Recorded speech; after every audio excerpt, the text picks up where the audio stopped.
Salve, salve rapaziada ligada no canal do Leão. Vai chegando, já vai deixando seu like, gente, é muito importante pra gente. Deixe seu like já no início do vídeo, deixe seu repasse se você tiver hypar disponível. Compartilha nosso canal para mais pessoas, nem todo mundo conhece o trabalho do canal do Leão. Comenta se você quiser interagir conosco no assunto aqui, se torne membro se você quiser fazer parte do nosso grupo e também ter direito a benefícios inclusos nos nossos planos. E vamos falar neste vídeo sobre a notícia que tomou conta aí das pautas dos canais e dos torcedores nas últimas 24 horas, que é a provável vinda do atleta Anderson Pato para o Esporte Clube Vitória. Ele que é destaque do Campeonato Baiano, destaque peronomútil, né? Porque ele fez 2 gols, se eu não me engano, 2 assistências. Vamos ver aqui a notícia no BNews. Cadê? Saiba quem é Anderson Pato, o atacante na mira do Vitória que brilhou no futebol intermunicipal.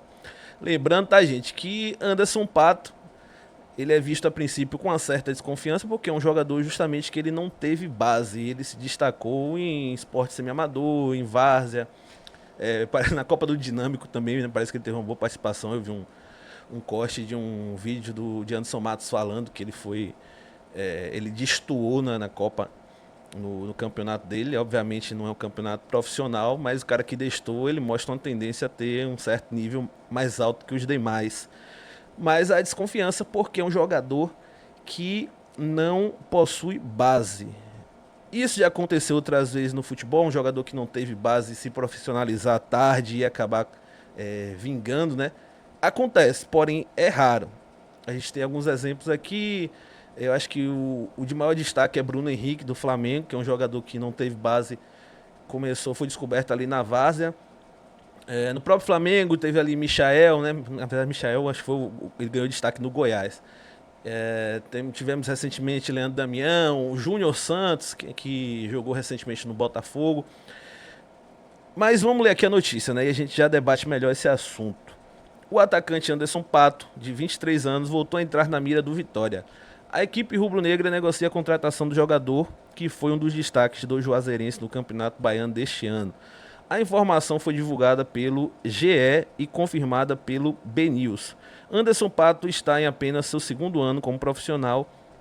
Antes da Juazeirense, o atleta que se destacou no futebol intermunicipal, defendendo a equipe do Simões Filho. Porra, tô lendo com a pontuação toda errada aqui. Em 2024, ele chegou a defender o Galícia pela 2ª divisão do Campeonato Baiano. Neste ano, pela Juazeirense, Anderson Pato foi um dos destaques da equipe que se classificou em 4º lugar para a 2ª fase da competição estadual. O atacante disputou também 9 jogos, marcou 2 gols e deu 2 assistências. Ele chamou a atenção principalmente pela velocidade e força física. Tá aqui a postagem da FBF do jogador Anderson Pato, né, que aí foi destaque aqui, né, no jogo entre Juazeirense e ADJ, que é o time do Jequié, não é isso? De acordo com a apuração da equipe de reportagem do BNews, o Vitória já fez uma proposta documental pelo jogador. A negociação não teria aporte financeiro, mas a cessão de direitos econômicos do atleta. A ideia do Leão seria obter o jogador e deixar Juazeirense com 30% do valor em uma futura transferência.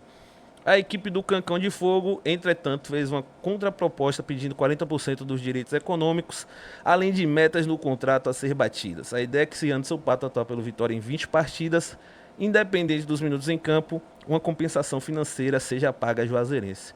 O Vitória avalia internamente a negociação e as equipes caminham para um desfecho positivo na transferência do atleta. Caso o acordo seja realmente firmado, Anderson Pato chegaria ao Leão da Barra com um contrato de 3 anos até o final de 2028. Tá aí, gente, a informação então da provável vinda de Anderson Pato. Então, né, rapaziada, as pessoas têm... A torcida tá dividida em relação a essa contratação. É uma aposta, parece que o Vitória não vai ter custo, né, de contratação, mas é mais uma aposta de Campeonato Baiano. É uma fórmula. Além da dúvida que a gente já trouxe aqui da questão do jogador não ter base, e pra mim em particular não pesa só a questão dele ter base, pesa também a questão dele ter 23 anos já. Mesmo jogadores que não tiveram base, eles foram descobertos mais cedo. É um jogador de já 23 anos de idade. mas o torcedor também está um pouco ressabiado quanto a essa contratação, devido a ser uma fórmula que o Vitória repete nos últimos anos e não vem dando certo, que é a fórmula de contratar destaques do Campeonato Baiano. A gente tem aí na história recente Felipe Cardoso, que não deu certo. Tivemos Ronan há pouco tempo atrás, Miller também há não muito tempo atrás. Eu tô esquecendo de alguém, né, gente? Tivemos Todinho, né, há alguns anos atrás, Rômulo, que também foi um jogador ali que já tem mais de uma década, foi em 2013, mas também foi um cara que veio com alta expectativa e o torcedor pediu muito pela entrada dele. E costuma acontecer isso, o cara se destaca do Baiano, ele vem, ele acaba não tendo chance ali com os treinadores nas competições de mais alto nível e a torcida fica pedindo porque viu o cara jogar bem no Campeonato Baiano, mas os treinadores geralmente não optam porque quando o nível sobe, geralmente o jogador mostra uma certa limitação, né? E acaba no imaginário do torcedor isso não ficando muito claro, o torcedor ali fica querendo que dê porque quer que dê uma oportunidade pro jogador, como foi o caso do Felipe Cardoso, que na temporada passada a torcida pediu muito pela entrada dele e nenhum treinador deu oportunidade, né? Até que esse ano, com a ideia do time alternativo, Felipe Cardoso ganhou uma oportunidade e deixou evidente para o torcedor porque os treinadores não utilizavam, um jogador limitado. Vale a pena a aposta? Cara, talvez valha a pena a aposta, sabe? Mas é uma contratação para o torcedor não se empolgar e o meu medo é que essa contratação venha a ofuscar o fato de estarmos caminhando para a última semana da primeira janela. Vai ter a janela extra, né, que vai até o dia 27 de março, mas a janela a janela que abarca todos os jogadores, né, que é até dia 3, e o Vitória não se movimenta para fazer contratações, as tais das contratações mais agressivas que o clube precisa. Jogadores para ser titular da equipe. O Vitória não está contratando jogadores titulares, o Vitória está contratando apostas e torcendo para alguma dar certo. Até então, o time é rigorosamente o mesmo time do ano passado, que foi um time, para mim, foi um fracasso, né? Não só para mim, para a torcida. É um time que conseguiu as duras quedas, permaneceu na Série A, beleza, mas é um time muito limitado. E esse tipo de contratação, eu acho que é uma contratação para dar um afago para o torcedor diminuir um pouco a cobrança e, no final das contas, o que a gente precisa de fato, jogadores que venham, vistam a camisa e assumam a titularidade. Esse tipo de contratação, o Vitória até então não sinalizou, não deu nenhum indício de que irá trazer. Outra coisa que o torcedor tem se questionado é porque ainda ontem saiu a notícia, né, que o Luiz Miguel ele havia sido emprestado, né, gente, para o Caxias. E aí o torcedor começou a se questionar, poxa, qual o sentido de você emprestar um jogador que já está aqui, que já mostrou, se destacou ali em alguns jogos. Até acho que o torcedor deu uma exagerada porque ele, né, entrou bem ali nos jogos que ele entrou, não conseguiu firmar a titularidade, mas nos jogos que entrou, ele deu uma rabiscada, entrou ali botando fogo no jogo. Teve jogo contra o Jequié, não foi? Que ele fez um gol e deu uma assistência. E aí a torcida fala, pô, qual o sentido de você emprestar um jogador ali que joga mais ou menos na minha posição no ataque e trazer um outro como aposta? Qual o critério utilizado para isso? E eu até gravei um vídeo aqui, gravei um vídeo não, ontem na live, a gente até falou sobre isso. Bicho, eu esqueci de botar o vídeo aqui, peraí.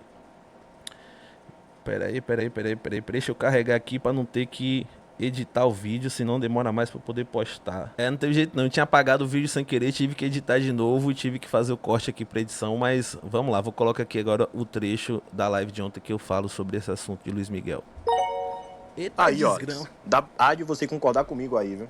Que essa transferência do Luiz Miguel pro Duque de Caxias pra Série C é um dos atestados de incompetência dessa gestão, porque eles não estão querendo fazer a mesma coisa que fizeram com o Alisson Santos e não aprenderam. Por que não deixa o moleque aqui pra jogar, velho? Se vê com carinho, ele é o segundo melhor ponta destro do elenco, entendeu? Ponta esquerda, rabo esquerdo. Por que não deixa o moleque aqui pra ganhar cancha, maturidade, confiança e poder vender por 2, 3 vezes mais, 30 milhões e não fazer igual o Alisson Santos, que teve que ser emprestado pra Série C e desvalorizado? Levi, isso também me deixa algumas dúvidas.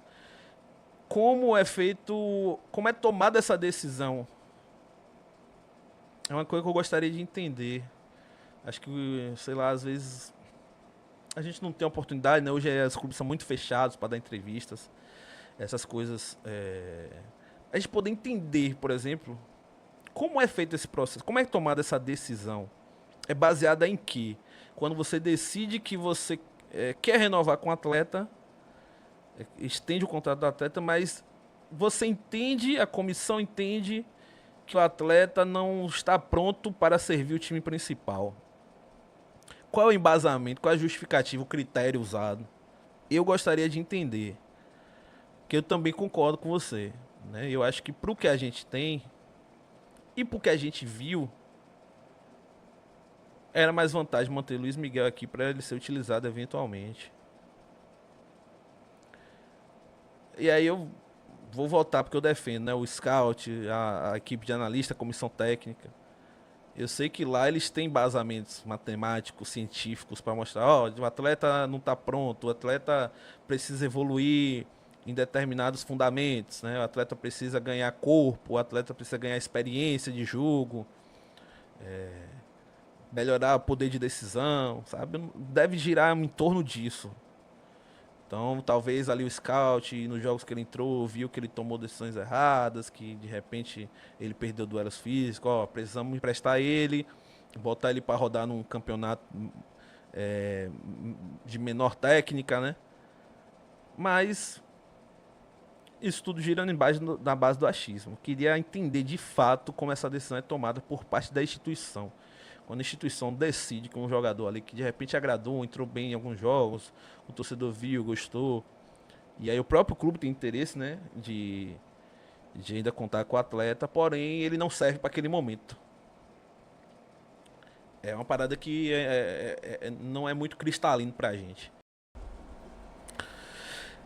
Então, né, gente? É isso que a gente fica um pouco sem entender, né? Qual o critério utilizado. É óbvio que não é uma decisão aleatória, o clube deve ter seus motivos para ter emprestado o Luiz Miguel, deve imaginar que o jogador não esteja pronto ainda para o desafio que é jogar uma Série A. Mas aí é que a gente fica sem entender, né? Pô, você traz um jogador que não teve base, que ali se destacou dentro de um contexto de um campeonato baiano, que é basicamente a mesma coisa que aconteceu com o Luiz Miguel. Não era melhor aproveitar alguém que já estava aqui do que você trazer alguém de fora? Mas o clube deve ter suas razões, né? Se o atleta vier de fato, agora só nos resta apoiar. É uma contratação que não vai ter grandes custos para o Vitória. Vamos agora aqui, gente. Eu queria. Eu não vou por aí, não, vou, velho. Opa, deixa eu tirar isso daqui. Eu tô aprendendo a mexer no OBS ainda, viu, galera? Vai desculpando. Eu vou colocar aqui uma análise, né, deste canal aqui que fala como joga Anderson Pato. Futebol sem clichê. Vou deixar o link na descrição. Fala, pessoal! Felipe Barros na área, trazendo mais um scout para vocês. E hoje é dia de analisar jovem jogador que surgiu bem no Campeonato Baiano e tem negociações para ser reforço do Vitória. Anderson Pato, 23 anos de idade, se destacou pela Juazeirense e quem sabe pode ser mais um jogador rubro-negro. Bora ver algumas coisas sobre o atleta? No vídeo de hoje ainda ver lances do jogador? Bora! Mas só depois de você deixar o like no nosso vídeo, se inscrever no canal, comentar, hypar, aquilo tudo que você faz rapidinho, de graça e faz toda a diferença no meu trabalho. Perfeito? Recados dados, bora começar, né, com os números do jogador na tela. Vamos lá, pessoal, números de Anderson Pato nesse ano de 2026. Lembrando que ele tem 23 anos de idade, 1,78 m, estava jogando pela Juazeirense e fez 9 jogos, todos como titular, marcou 2 gols, deu 2 assistências, 9 passes para a finalização, 16 arremates com 37% de acerto no gol. Desperdiçou a posse de bola em média 9,2 vezes a cada 90 minutos, retomou a posse de bola 3,9 vezes a cada 90 minutos, acertou 74% dos passes que tentou, tomou 2 cartões amarelos e não foi expulso nenhuma vez o Pato nesse ano de 2026. Galera rubro-negra, conta para mim nos comentários do vídeo, vocês estão animados com a possibilidade dessa contratação? Calma que ainda vai ter mais informação, vai ter a minha opinião, vão ter os lances do atleta. Seguindo com o jogador, pessoal, vamos falar mais um pouco sobre o Anderson Pato, que está vivendo a sua melhor fase, né, no futebol profissional. Claro que ainda é um contexto de campeonato estadual, mas ele foi um titular absoluto da Juazeirense. ao longo do campeonato. É bem verdade que ele ainda não tem aquela força física para sustentar os 90 minutos na maioria dos jogos, quase sempre ele acabou sendo substituído, mas para quem teve a sua segunda temporada como jogador profissional, antes disso ele só tinha jogado lá em 2024 pelo Galícia, ele foi bem, conseguiu ter boas atuações contra o Vitória, quase deu uma assistência, teve boas participações contra o Bahia no campeonato estadual, então é um menino assim, revelação do campeonato, tá bom? Sei que vocês querem ver os lances do jogador. No caso do Anderson Pato, não vai ter mais muita coisa pra gente ficar vendo histórico de lesão, histórico na carreira, porque é um jogador, como a gente falou, que tem 18 jogos apenas como profissional. Então, antes de eu mostrar os lances, que vai acabar sendo a parte principal do nosso vídeo, vamos tentar dissecar um pouquinho como é que ele joga, né? Então, bora lá com o mapa de movimentação, o mapa de calor do Anderson Pato em 2026. E não sei se todo mundo lembra da partida que ele fez contra o Vitória no Barradão, ele é um atacante de muita velocidade. Tá bom? É um atacante destro que tende a jogar pelo lado esquerdo. Ele fez algumas participações pelo lado direito do ataque, ele não é aquele cara que obrigatoriamente vai ter que jogar pela esquerda, mas a tendência é que ele faça jogadas de pé trocado, tá bom? Vindo da esquerda para dentro. Quando a gente fala de características, pessoal, o Anderson Pato não tem muito mistério. Ele é aquele ponta franzino de velocidade pra caramba e 1-1 ofensivo. Ele até tem uma boa estatura, né? Quase 1,80 m. Ele não é um cara forte fisicamente, ele tem quase uma biotipia longilínea, né? Um cara magro, canela fina, rápido pra caramba. Ele consegue ter uma passada relativamente larga, então ele consegue acelerar com muita facilidade, ter explosão, consegue ter mudança de direção em velocidade, se torna um jogador bem interessante naquele 1-1 ofensivo e principalmente quando tem campo para correr. Se ele tiver espaço para dar o tapa na frente, poder partir para cima da marcação, tende a levar perigo contra os adversários. Evidentemente, como quase todo jogador de lado de campo aqui no Brasil, não é aquele cara com grande refino na terminação das jogadas, né? Na hora de servir o companheiro, de dar aquela finalização, tende a pecar um pouquinho. O jogador, como nós falamos, não tem nem 20 jogos como profissional, ele não fez ali o processo de categoria de base, como a maioria dos atletas, então é um jogador que ainda está em franco processo de desenvolvimento. Mas a sua característica principal é essa, pegar na bola ali, velocidade, partir para cima, é um jogador chato para os adversários, ele gosta de marcar pressão, vai em cima para dar o bote, né? Claro que ainda de uma maneira desordenada, ele tem que evoluir taticamente nesse sentido, mas é um jogador que incomoda a defesa adversária, eu creio que tenham apostado muito nisso para tentar fazer esse tipo de investimento, tá bom? Voltando para mim, galera, reta final do nosso vídeo, o que eu acho de Anderson Pato, possivelmente reforçando Vitória? Bem, galera, é um jogador, como nós falamos ao longo do vídeo, que tem baixíssima minutagem ainda, né? Como profissional, é um jogador já aposta, né? Aquele típico jogador que se destaca em campeonato estadual, você tenta trazer ele numa operação bem baratinha, né? Que se der certo é muito ganho, caso dê errado você não tem tanto prejuízo. Eu sou sempre favorável a esse tipo de movimentações. Ele conseguiu ter boas atuações contra o Vitória, contra o Bahia, no campeonato estadual. Então, claro que acaba sendo assim um tirão no escuro que o Vitória tá dando, mas a gente sempre acaba vendo com bons olhos, pelo menos no campeonato estadual, ele conseguiu ter um destaque interessante, tá bom? Falei pra caramba, dei a minha opinião, quero saber de você, torcedor, se gosta dessa conotação, concorda ou discorda da minha opinião, conta pra mim nos comentários, beleza? Fechei a tampa do nosso vídeo, eu espero que vocês tenham gostado, um grande abraço a todos e não esqueça de ativar o sininho, porque vem muito mais scout por aí. Tá aí, muito boa análise. Se liguem aí no canal Futebol Sem Fronteiras. Muito bom, sigam aí. Gostei, vou começar a seguir mais de perto o conteúdo do Sacana. Pelo que a gente viu aqui nessa análise, dá pra ver que realmente é um jogador que não tem números muito vistosos, né? É um jogador, tem algumas informações que eu desconhecia, é um jogador que tem só 18 jogos como profissional. Ele só jogou profissionalmente no Galícia esse ano pela Juazeirense. Então é um jogador assim que não fez, não tem tantos gols, é aquele típico atacante de muita força, muita velocidade, a gente viu nos lances. É um cara, parece até ser mais alto, né? Na análise, o Sacaninha fala que ele tem 1,78 m, mas acho que pelo fato dele ser franzino, dá a impressão de que ele é mais alto. Um jogador de muita correria, de muita força, mas aquele típico atacante cabeça de bagre, eu falo assim no bom sentido, na gíria, que não faz muitos gols, né? Finaliza meio torto, mas dá trabalho realmente para a defesa adversária. Tem uma certa habilidade, talvez tenha ainda margem para uma evolução, quem sabe, mas não são números de fato muito vistosos. Mais uma vez, só nos resta torcer, né? Um jogador também que tem um dado preocupante, né, que eu vi aqui agora nessa análise, que é um jogador que não completou todas as partidas. De 9 jogos, ele só jogou 2 dos 90 minutos. Isso mostra uma tendência também do jogador cansar ao decorrer do jogo. E a gente está falando de Campeonato Baiano. Todas essas análises aqui baseadas no desempenho dele no Campeonato Baiano. Enfim, agora só nos resta de fato torcer. Espero que desejo tudo de bom para o próprio atleta, né? Parece ser um menino maneiro, sonhador. A gente deseja, é sempre bom a gente ver histórias de superação. Eu torço pelo jogador e torço que dê certo no Vitória também. É uma fórmula que não funcionou nos últimos anos, mas isso não é isso não é uma máxima, né? É uma tendência que existe de fato de não dar certo, porque realmente quando se adquire jogador, a gente se adquire pelo recorte do nível do Campeonato Baiano, e quando a gente joga o atleta para um campeonato mais alto, ali ele bate um teto. Espero que ele seja exceção aí depois de anos de tentativas falhas. Esse foi o vídeo de hoje. Mais tarde tem live, conto com vocês a partir das 4 horas. Estejam lá conosco pra gente debater este e outros assuntos. Não esquece de deixar seu like, curte o canal se você... ou se inscreve, né, no canal se você não for inscrito. E, gente, muita gente reclamando que não está recebendo as notificações. Mais uma vez, se você não está recebendo notificação, caiu nesse vídeo por acaso, desativa o sininho, ativa de novo. Se for o caso, se desinscreve, inscreve de novo no canal, porque o YouTube às vezes dá esse bug quando fica um tempo sem interagir com o canal, tá bom? Tamo junto e até mais.